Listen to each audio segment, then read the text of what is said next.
जय श्री कृष्ण दोस्तों श्रीमद् भागवतम के महात्म्य का पहला ही श्लोक बड़ा सुंदर है। चलो देख।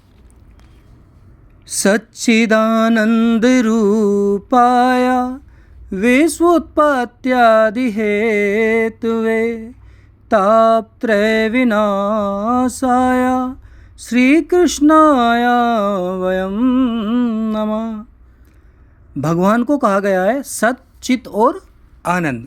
भगवान की मुख्यतः 3 प्रकार की शक्ति हैं और वो कौन कौन सी हैं?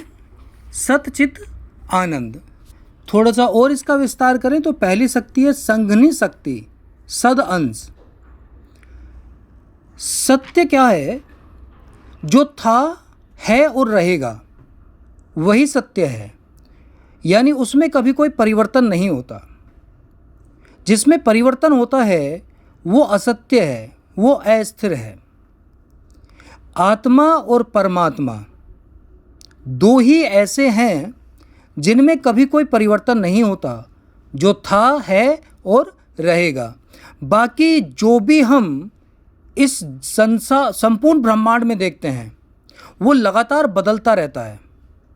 जैसे हमारे अंदर जो 7 साल पहले सेल्स थे वो आज पूरी तरह से बदल चुके हैं। ये संसार लगातार बदल रहा है। प्रोटॉन न्यूट्रॉन में बदल जाते हैं, न्यूट्रॉन प्रोटॉन में बदल जाते हैं, अप क्वार्क डाउन क्वार्क में बदल जाते हैं, डाउन क्वार्क अप क्वार्क में बदल जाते हैं। यानी दुनिया की छोटी से छोटी चीज़ भी लगातार बदल रही है। और सबसे बड़ा आश्चर्य यह है कि इस बदलते हुए संसार को, इस अनस्टेबल संसार को कोई स्थिर बनाए हुए है, कोई स्टेबल बनाए हुए है। वो हैं भगवान कृष्ण, जिनकी सद शक्ति, संघनी शक्ति से ये असत्य संसार, ये अनस्टेबल संसार स्टेबल बना हुआ है। दूसरी है संवित शक्ति, चित शक्ति। ये भगवान का ज्ञान है और चेतना है। इतने सारे जीव हैं इस ब्रह्मांड में, सब जीवों के प्रत्येक क्षण की पूरी जानकारी भगवान को है और उनके अनंत जन्मों के कर्मों का ज्ञान भी उनको है। और ऐसा हो पाता है भगवान की संवित शक्ति के कारण।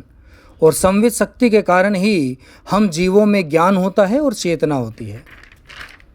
जो तीसरी शक्ति है वो है आह्लादनी शक्ति, आनंद शक्ति, जिसकी वजह से भगवान को या जीव को आनंद प्राप्त होता है, भक्त को, भगवान को आनंद प्राप्त होता है।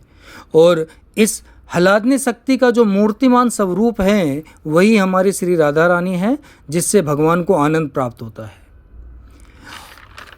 और क्या है? विश्व उत्पत्त्यादि हेतुवे, विश्व का बनना, फिर विश्व का पालन होना और फिर विश्व का, ब्रह्मांड का लीन हो जाना, खत्म हो जाना, ये सब भगवान अपनी शक्ति से करते हैं। तापत्रय विनाशाय, संसार में 3 तरह के मुख्यतः ताप हैं, कष्ट हैं। आध्यात्मिक ताप, आध्यात्मिक कष्ट, ये मनुष्य के मन से जुड़े हुए होते हैं। जैसे कि आज तो मेरे पास सब कुछ ठीक चल रहा है, कल पता नहीं क्या होगा। आज मैंने ये गाड़ी ले ली है, कहीं इसका एक्सीडेंट ना हो जाए। मैंने जो ये घर लिया है कहीं ये गिर ना जाए, इत्यादि जो मानसिक तनाव हैं, एंजाइटी है, ये सब आध्यात्मिक ताप में आते हैं। फिर है आदि भौतिक ताप, जो दूसरे जीवों द्वारा दिया जाता है। मच्छर का काटना, किसी जीव का काटना, सांप का काट लेना, चोरी हो जाना घर में, जो दूसरे जीवों से मिलने वाले कष्ट हैं वो आदि भौतिक कष्ट हैं। और फिर है आदि दैविक, अत्यधिक बारिश हो जाना, अत्यधिक सूखा पड़ जाना, भूकंप का आ जाना, अत्यधिक गर्मी हो जाना, अत्यधिक सर्दी हो जाना। इस तरह के जो ताप हैं ये देवताओं द्वारा या प्रकृति द्वारा दिए जाते हैं। जैसे कई बार कोई वायरस आ जाता है, जैसे कोरोना वायरस, ये आदि दैविक ताप हैं। इन सब तापों से जो हमें मुक्त कर सकते हैं वो भगवान कृष्ण हैं और ऐसे भगवान कृष्ण को हम नमस्कार करते हैं। दोस्तों, इस श्लोक से भगवान हैं ये पूरी तरह से स्थापित हो जाता है ये सत्य कि ये जो दुनिया है जो बहुत अनस्टेबल है, फिर भी इतनी ज़्यादा स्टेबल किए हुए हैं कोई इसको, तो वो भगवान के अलावा कोई हो नहीं सकता। जय श्री कृष्णा, जय श्री राधे।